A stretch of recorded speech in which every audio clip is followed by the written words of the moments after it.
Alrighty, so welcome into another winter special. Over the course of the 2-week Christmas period of time, we have some really exciting names and individuals that have taken time out of their day and their family's time to record with us. We recorded an episode with John Kite from Equus Financial Integrity Partner, managing partner with Integrity. One of the best interviews you'll ever hear. It's kind of short. I mean, that's kind of the concept that we're looking for with the winter special, but you have to make sure you watch that episode. We have John Stanger today. We're going to go through another John on a list of folks today. And we're going to talk a little bit more ground level with John. We're going to talk about how do you keep what you wrote. John is a Medicare expert, wrote a boatload of business during the AEP. And it's one thing to write it. It's another to keep it. So we're going to dissect that conversation in a minute. We're going to talk about the biggest mistakes that Medicare agents make, because I'm sure there's plenty that he's witnessed and lived through himself. And then we're going to talk about the worst advice he's seen on social media, because I got to tell you, I've seen some awful advice. John, I saw one recently, and we're not going to go to that question yet, but they said on a Medicare Facebook group that 30 to 40% of your final expense volume should be guaranteed issue. I mean, if that isn't some of the dumbest shit I've ever seen, I nearly puked in my mouth. Yeah, that's crazy. I have to go back to, I did something even dumber than that, because when I first started out, and I won't name any names, but I didn't really have the mentorship for final expense. And I was writing, it was actually another person from a different IMO that called me, who was like softly recruiting me. And I was struggling. I'd been in the business about 3 months doing final expense. I was writing about 60% guaranteed issue, Chris. I didn't know any better, but I didn't know underwriting. We didn't have the tools we have today. And yeah, trying. And the guy's going, dude, no, you can't do that. Quit signing up with 40 carriers, get a handful that you're going to write consistently and learn some underwriting, but you can't do 60%, because that's a guaranteed 60% you're going to lose. Exactly. So we'll get to that one for sure. We've got plenty of time to dissect all three of these questions. If you're watching right now, I have a favor to ask.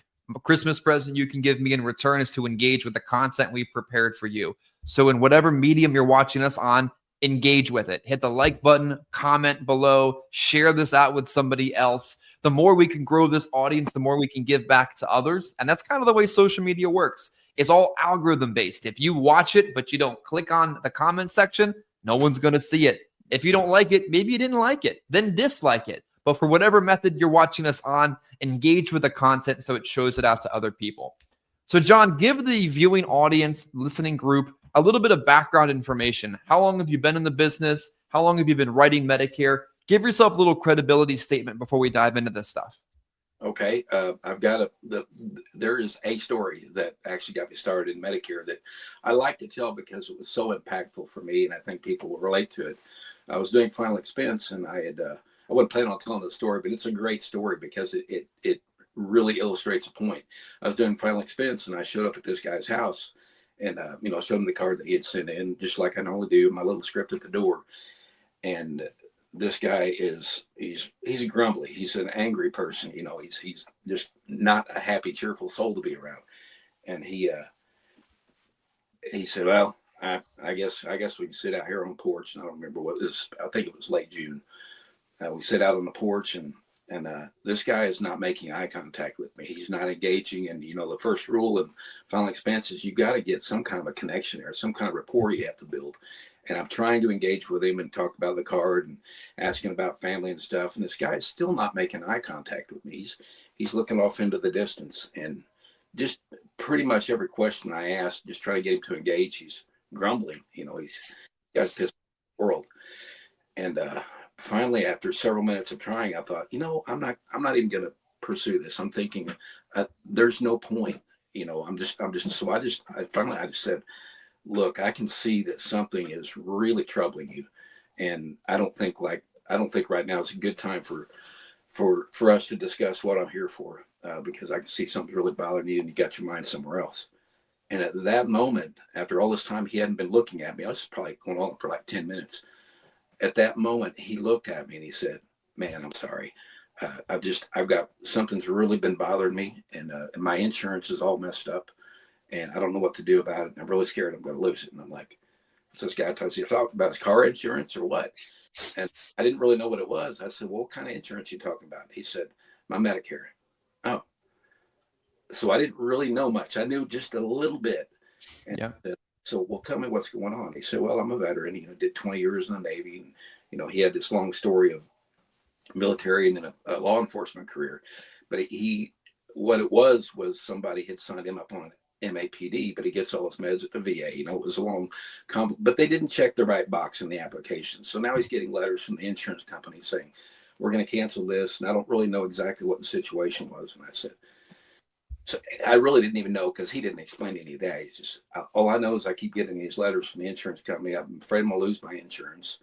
And you have to understand, in the area where I am, we're a long ways from any VA clinic. So it's really important to have something that you can use, on the weekend if you get the sniffles or whatever. So I said, let me see your card. Get your insurance card out. And I'm thinking, I don't really know a lot about Medicare, but I know how to make a phone call. So he gets his card out and I look at it and I won't say the name of the company. I flipped it over.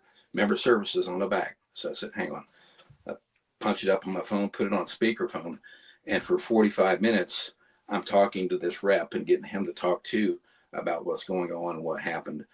Got it all straightened out. They put him on an MA only plan, which I didn't even know what that was. Yeah. But we're sitting here talking, and after about 45 minutes of this, she said, okay, it's all done. Everything's fixed. And I said, okay, so just to confirm, he's not going to have any more problems. He's not going to get any threatening letters. He's not going to lose any insurance. She said, that's correct. Everything's fine now. And hung up the phone. I said, there you go. And he goes, boy, he was quiet. He was quiet for, seemed like 10 seconds. He goes, man, I can't believe you just did that for me. Like, I made a phone call. Yeah, it took 45 minutes of my time, but it wasn't a big deal. He goes, well, I know what you're here for, the final expense card. I know what you're here for, and I want to talk about that. But right now, I just feel like you've lifted the weight of the world off my shoulders. And I'm going, oh, that's a pretty big deal. I'm thinking, that's a pretty big deal. I said, okay, that's fine. I gave him my card, and I said, you call me when you're ready to talk. And my car is like 30 feet away out in the street, and I'm walking out to my car, and this guy, just a little background, he's been a Navy vet for 20 years, did 24 years in law enforcement, and he had a tragic accident, when he was an officer. He's had a rough way to go. He's a tough guy, though. So I'm walking in my car, I get almost to my car, and I hear behind me, hey, and I turned around. His lip was quivering, and he had that lump in his throat. He couldn't even speak. He couldn't even speak. I just gave him the thumbs up, and he did call me. I wrote up a $105 a month app at some point later when he called me. He's still on the books today. We've actually become very good friends. But I sat in my car. I drove away around the corner, and I'm like, man, that really affected this tough guy. He's emotional about it, and I'm going to do this. I'm going to figure out what I need to do Medicare, because I love final expense, but this is really, really important to people. So July 2nd, I remember it was, I want to say it was 2020. I'm getting on the internet and I'm Googling how to become a Medicare agent, and I'm going to learn everything I can. And I really pretty much dropped final expense at that point and just started learning everything I could.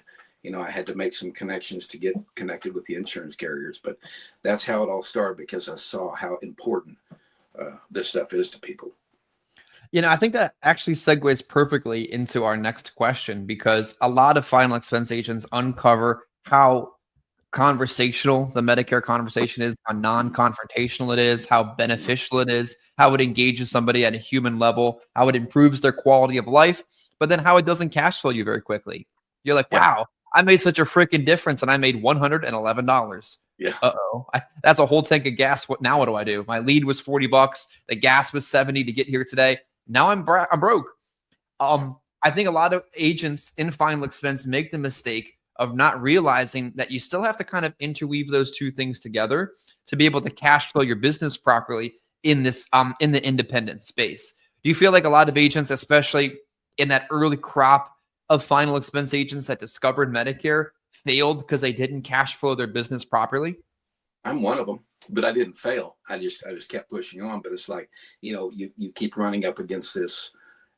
It's long-term money with Medicare. It's residual, and that's what really got me excited. But but also I got a house payment and I got a car payment, so it's like I had to kind of learn that lesson repeatedly and just say, okay, I got to set that aside and go sell some final expense. So yeah, I think that's a common thing. You've got to have something to support you while you grow it to that residual income level.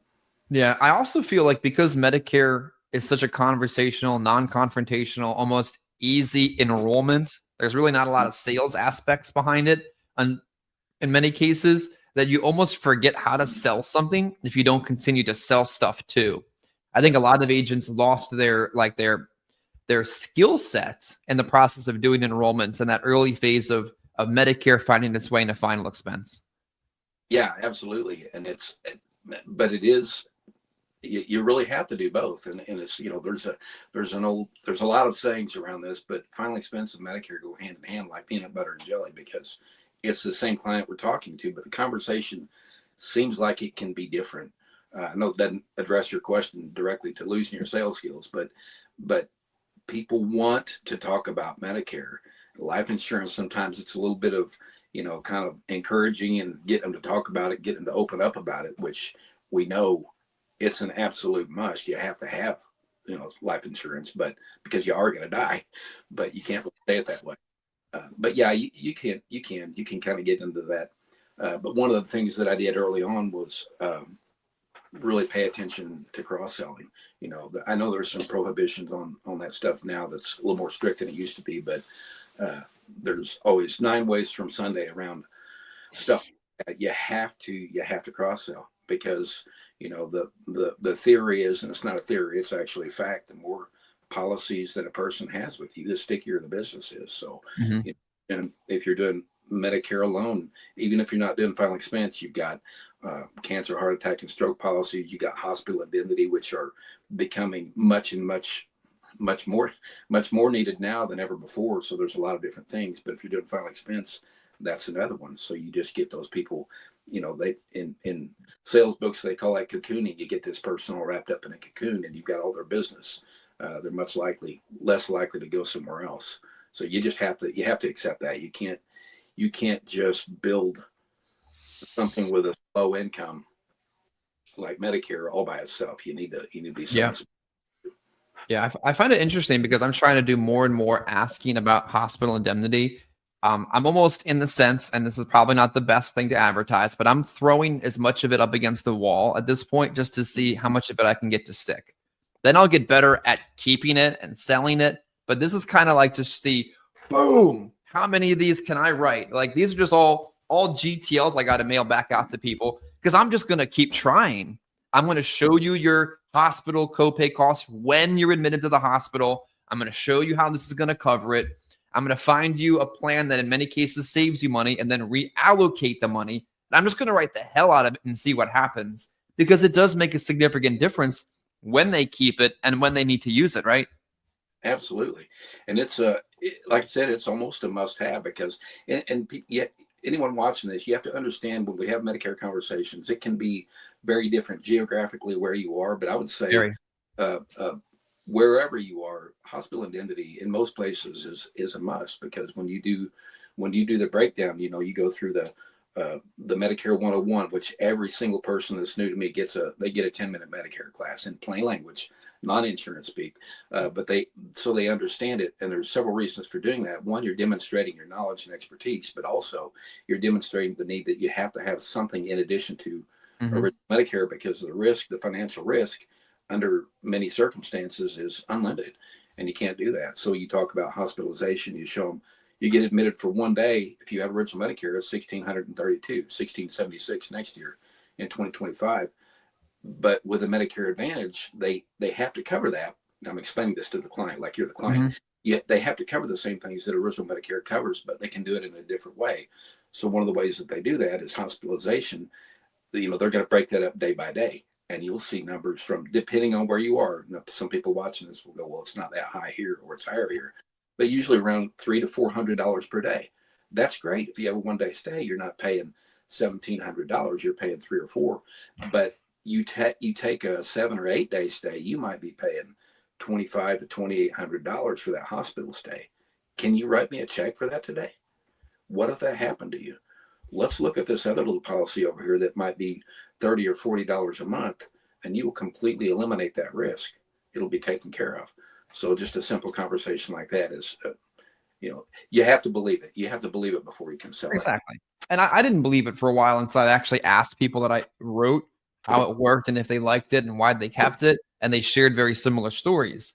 Let's talk about some other ancillary products that people can sell and mistakes agents are making because they're not having these kind of conversations. Man, I used to believe that, oh, they can barely afford final expense. Why would they spend a penny elsewhere? There's no chance they could even do it. But to the client, the consumer, it's a different need. It's a different product. It's a different purpose. And there's a different source of money they can put toward that because they think they need it. John, I find dental, vision, and hearing to be probably the most unexciting product to study, but the most transactional sale ever. Like, this is what I say to people. John, do you have teeth? You do. Okay. But do you have dental insurance? You don't. Do you want me to talk to you about it? You do? Perfect. And then it's sold at that point because they either have a dental plan and I can get them a better one. They don't have it and they want one, or it's unimportant to them and we're done talking about it. I've probably written, and this is not very exciting, 25, 30 dental plans over the course of the last 3 or 4 months, just asking that question. Like, do you ever find yourself adding that product into the sale too? Sometimes more with a Medicare supplement client. Yeah. That you got the immediate coverage of dental benefits with the Medicare Advantage plan. So yeah, I mean, honestly, I kind of don't tell anyone I said this, but I kind of hate. I don't, but a lot of times they want dental and vision, and you pair that together. But yeah, it's there. It's not my first go-to when I'm cross-selling something. Obviously, it's kind of like my last swing at bat, especially in some situations. Or if I can't help them with their supplement because their health is now garbage, I'm going to at least ask to try to recuperate the lead cost and the appointment cost and the cost of me being here. Like, can I do some kind of business with this person, plant some kind of flag, and kind of come back at a later point in time? Cancer insurance, do you much of that in the cross sell? I do a ton of it. Now, of course, if they're certain situations, it's not, I mean, like if they're a QMB, a Medicaid client, they pretty much got that stuff taken care of. They don't really have the budget, but you also have to remember, you can't count other people's money. You don't know what's important to them and what they're going to spend. A huge mistake, yeah.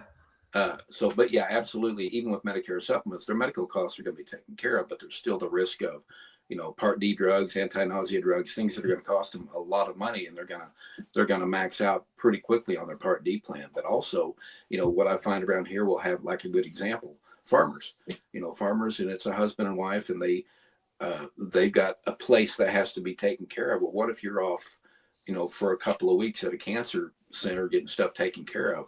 Well, then we go to that over 50% of cancer treatment is non-medical. You have to have some money there, and maybe you can afford it. But this small cancer policy that's going to give you a lump sum of money, you can pay the guy to take care of the cattle and take care of the farm and stuff while you're away for a week or two.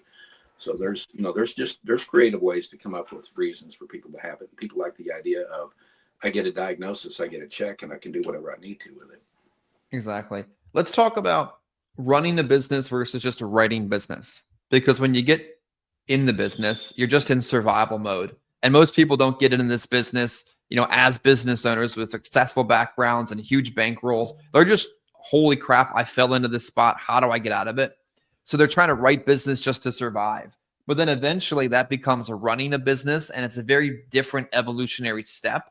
And you've run businesses before. You have a brick and mortar. You have a business background.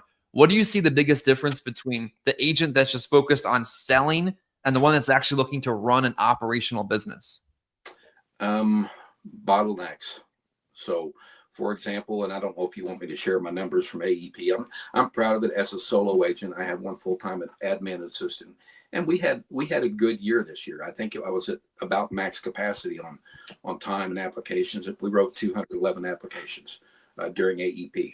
We wrote quite a few before that, and then still writing continuously after. But that was October 15th to December 7th, and I feel like we were maxed out. So the first thing I think of is, okay, there's bottlenecks somewhere. Where are they? How can I fix those? What's slowing me down? A good example, before I had a brick and mortar, I was running about 6 counties locally, and I'm trying to be geographically smart, because I can't go see 2 people in this county and run over to this county, in the same day. So I'll try to pre-call everyone and set up my appointments for the next day. And what happened, and this was actually last AEP, the one before that, 2 years ago, before I got the brick and mortar, people were saying, well, because that was my bottleneck, was travel time. They were saying, well, where's your office? We'll just come to you. And they had never said that before. Well, it's a Toyota Camry, so you can't really come to it. I've got to come to you. But then I'm thinking, every time someone will say that, I've got to have a location. And what I found out was most people are willing to come to me. Some are homebound and they can't. I do those on Saturday. So that's one example of a bottleneck. Probably the biggest thing that if you're wanting to build a business, whether you're going to or not going to have a physical location, is marketing. You know, I heard someone say very early on in this business, marketing, you are first and foremost a marketer. And, you know, I didn't have tons of money to go and buy leads and stuff like that. I bought some local advertising, but mainly I just got out there on Facebook. I didn't want to create videos, but I did creating videos, and I started going around to local pharmacies and clinics and talking to them. I developed a nice little marketing card, and you just got to do that, because now you're not approaching people individually. You've got a location now that you've made an impact on, and they're a pharmacy, for example, or even a medical clinic, that they're going to send people, they're going to send their population to you if you do a good job in that meeting. So marketing is a big bottleneck for a lot of agents. They just don't want to take the time to do it. Interesting. I think it's a huge difference between the lead buying, appointment setting, door knocking, business model, which is perfectly valid, and the local grassroots from the ground up type of business model. And sometimes those two people speak such different languages, they don't even know how to talk to each other. Yep. And I'm hearing it myself and I'm thinking, man, that sounds so awesome, but it's so foreign at the same time. How did you bridge that gap? Because you've knocked doors, ran appointments, set appointments, sold insurance face-to-face in their home, and now you've done it in a different setting. How else did you bridge that gap? Cross-selling. Cross-selling mainly is, if you're talking about the financial gap, because there is one, because you have to get if you're going to go brick and mortar, you better have some residual income there to take care of it. And I'm kind of a risk taker, and I took almost 100% of my residual income and said, okay, I'm going to invest in a person first and foremost, somebody that's sharp, a professional. They can help me with the admin duties and can learn quickly. And of course, I got to have a location, and rent's pretty cheap here. But I took $60,000 of my first residual income 2 years ago, and I said, I'm getting a location, and I'm going to pay this. And so at that point, having committed that much, you know, I was a slow grow. You know, my business was a slow growth, but I took a majority, and I thought, okay, I've still got to generate my own income on top of that. So it was a combination at that point. You know, we're all at a different stage. And at that stage in my business, I've still got to go out and sell final expense and do stuff like that, because I am not going to start pulling my residual income. I'm going to throw it in and keep growing. Have to. Well said.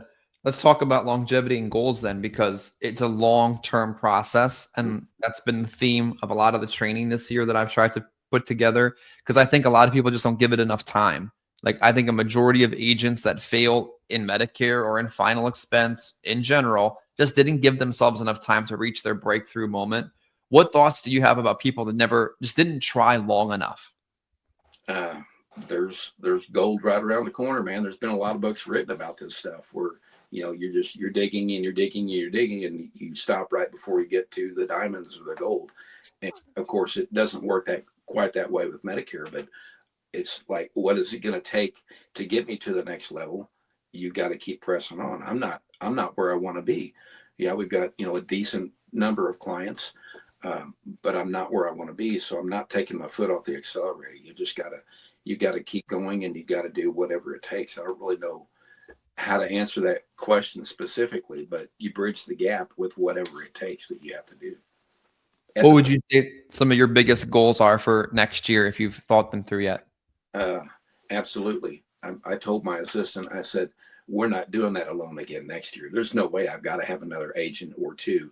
And then you go, okay, I've got a lot of cash flow committed already to the business and ongoing operating expenses. So now how how do I have enough cash flow to support another agent or two? Because now I'm going to have to ramp up the marketing. You have to, but the trade-off, the return on investment for doing that, I've seen it. I've talked to other people in the business. You always, if you do it right and you properly train your agents and they're rewarded enough that they're going to stay with you and do a good job, you have to invest in them, but you're going to have that return. I forgot who it was, and I don't know the exact numbers, but somebody had put, I do remember who it was. I think he spent like 127,000 or something like that on leads, just on leads to feed agents. And the return after his AEP was incredible. Okay, I don't have $127,000 to throw at it, but you see situations like that and you know the guy's doing things right. You're going to invest this much, but you're going to reap this much. You just have to invest whatever you can. Well said. How do you keep, or how are you planning to keep what you wrote? Because you said you wrote 211 plans over the course of a 3-month period. And that's easy. It's not hard to do. It is hard to do, but it's harder to keep it. I mean, it's hard in the sense that it takes a lot of time and a lot of effort and a lot of growth, but I think it's harder to keep what you wrote in many cases. It is. You can get on a dialer, you can get live transfers and write 100 a month, but if that's all you're doing and not doing anything to keep it, that's not going to work either. You can go out and throw it up against the wall, but keeping what the hard work that you did is a different evolutionary step is what I'm trying to say. How do you keep what you wrote? I absolutely love this question, and I'm going to tell you. I'm transparent. I'll share my numbers here in just a minute. But I didn't start Medicare. I talked to somebody about it. Matter of fact, it was the first person back to the beginning of our conversation, just talking about how much guaranteed issue are you writing. I'm just like, okay. I did the numbers. It's like 60%. The same guy. At some point later, he did recruit me, and he said, man, you need to really take a look at Medicare because you're going to throw rocks at final expense after a few years. Well, I'm not, but that was a year prior to me actually starting. I thought about it, but I hadn't really paid attention to it. But one of the things that I heard is pretty cutthroat. You know, people will steal your clients, and, you know, you got call centers and all that, and they're not all bad. But that was one of the things in my mind I started out with. I'm going to do everything in my power that I can do to keep clients. So I have a system for all of that. You know, it's the conversation that you have after the sale. Everyone, I invested, I buy, I don't have one here to show you. I buy these nice marble gold stamp folders, and all their stuff is in there. I've got additional flyers that help me with the cross sale afterwards, you know, pitching the final expense and things like that. I've got a Google review sheet in there. I put their summary benefits in there, and I bundle that whole thing up. And we have a serious conversation afterwards. You know, I tell them, okay, I'm yours and you're mine. And, you know, don't talk to strangers on the phone. I'm here to help you. I'm here to service you after the sale if you have a question or an issue, and people want that. So things like that. We spent, Chris, before this AEP, we spent probably 3 to 4 months just thinking about, okay, where were the bottlenecks before? What things can we do to improve the process? And a lot of it is just having an intense amount of data on every client. So my assistant does a lot of pre-work before I meet clients because that makes our meeting go quicker. And she does a lot of work after the sale, putting stuff into our CRM and all of that. So all of that is retention. You know, there's automated text messages and things that go out. So we spend a lot of time preparing for AEP. And now we get to take all of that data and talk about what we went through. How do we make it even more efficient next year? Got some ideas on that, but you have to be intentional about it. You know, it's not an offhand comment after a sale. It's like, okay, all right, Miss Mary, we're Medicare spouses now. Don't talk to strangers. Don't go cheating on me and talking to strangers on the phone. If they call you, you know, you just kind of talk through that. They're going to relate to that. So how do you not take disenrollments personally? Because I think coming from the final expense realm, agents would get pissed off about chargebacks and cancellations like they were dumped on a date. Like, calm down. Like, let's chill out a second here. No one took your kids away from you. It's a chargeback. And that kind of bled over into Medicare, where you're afraid to answer your phone. You don't want to check your portals, and you see a disenrollment and you're like, man, F that person. But realistically, maybe they made a mistake. So how did you not take disenrollments personal and go back and try to reacquire them? First of all, don't have a lot of disenrollments. So But yeah, it's more of a, I'm gonna be on the phone with them. I might act surprised. Hey, what happened? I saw that it looks like you fired me as your agent. That's an impactful statement because we're Oh, like, wow. what? Yeah, you talk to somebody. It looks like you've changed your plan. Did you know when you did that, you fired me? I'm not even going to be able to help you anymore. So what state is that person in? Did they send you anything?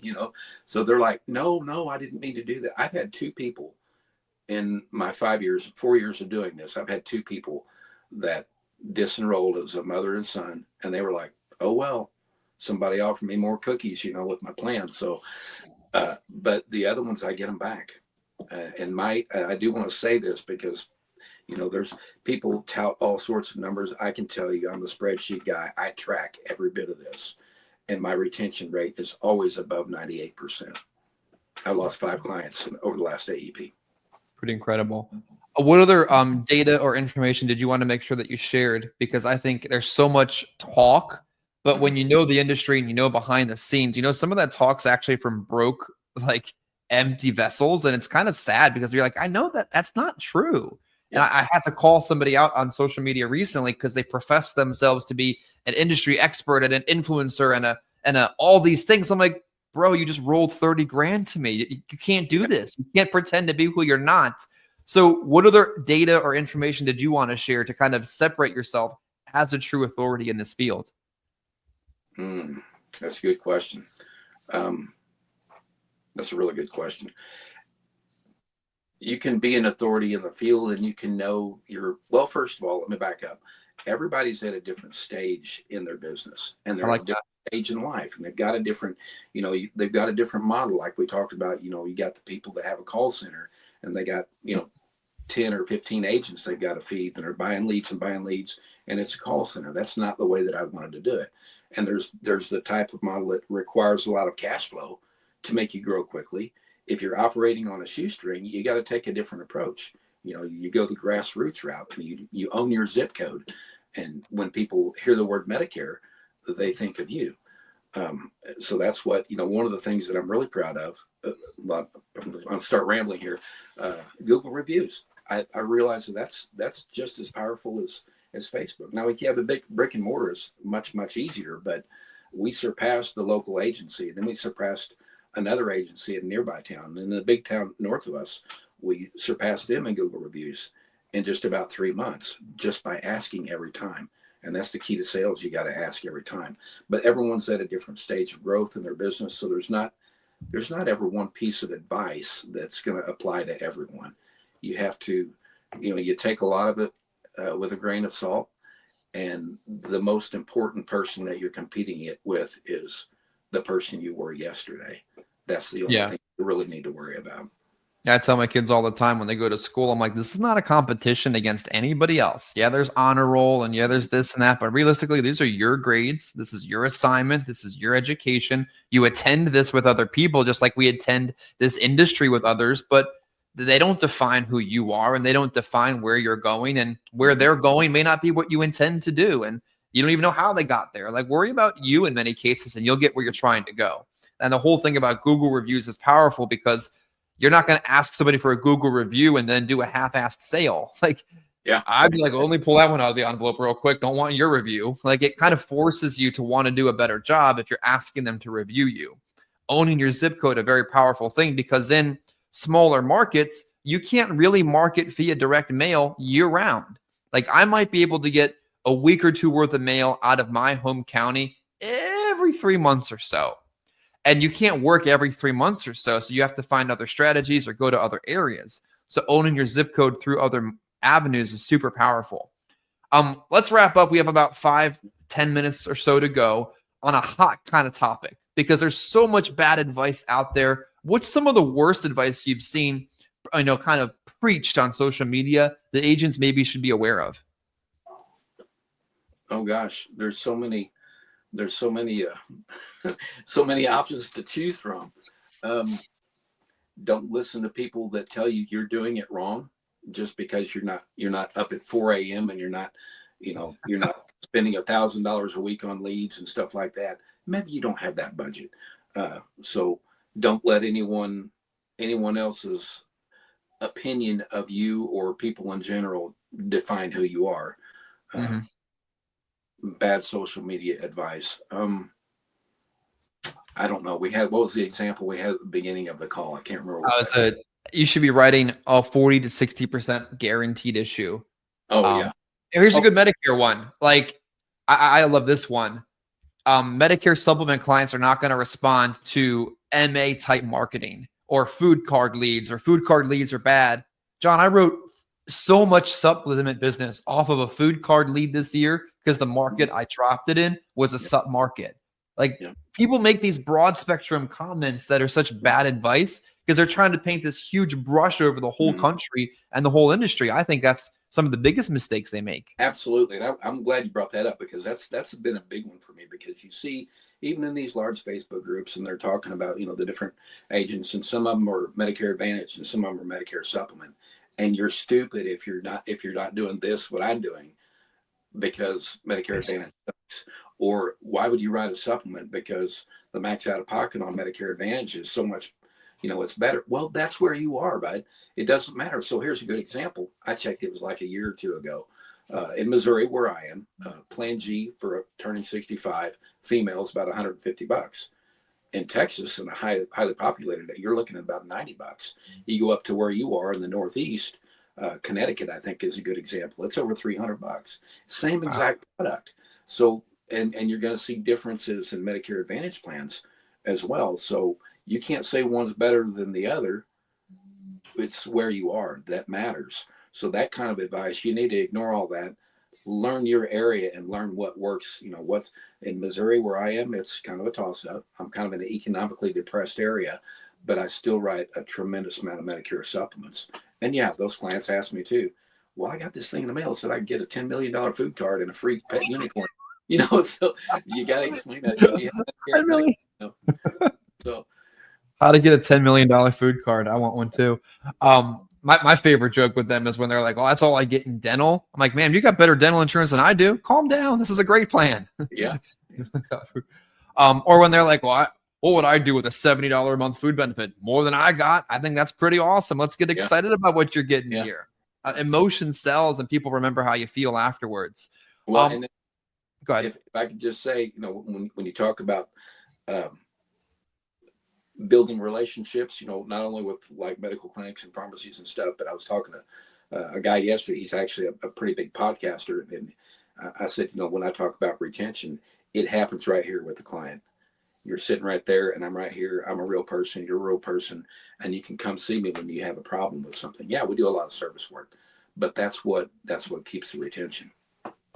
Well said. I appreciate you taking the time to record with me today. I appreciate you watching and engaging with us on social media, whatever you watched us on, Instagram, Facebook, YouTube, your place, my place, a podcast, wherever you're watching us on. If you're watching us at this point, engage with the content, like, comment, share, spread the information with others, because I'm taking notes here. Like, half the time I do interviews with people just to learn things from people and to write it down, and then hopefully somebody else learns something too. I can guarantee if you've watched the last 38 minutes, there's at least $10,000 of revenue gained from the content he shared with you today. So appreciate you guys watching. Make sure you engage for doing so. John, thanks for being here, and let's have an awesome 2025 in this industry. Thank you, Chris. Appreciate you.